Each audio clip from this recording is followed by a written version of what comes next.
We are back with daily deposits, fresh perspective, 2 minutes at a time.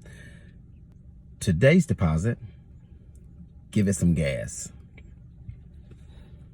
I watched a pair,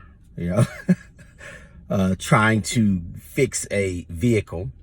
And one person was, of course, under the hood, and they were really tinkering around and trying to figure out what was going on.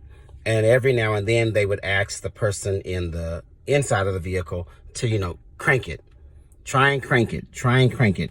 And when we got to a spot where it began to sound like something was going to happen or feel like something should be happening, the next instructions was, okay, now give it some gas.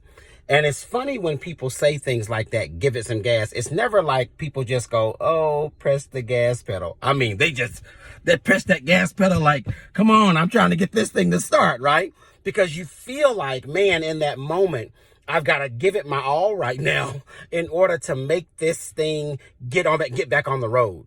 And our lives, doesn't it feel that way sometimes? That, we get into these ruts sometime where we're kind of feeling broken down. We're not feeling like ourselves. We don't feel like things are necessarily going our way. And maybe it's time to give it some gas. Maybe it's time for you to start. I mean, when you hear even the smallest opportunity presenting itself, kind of like that engine makes that click, click sound. It's like, give it some gas.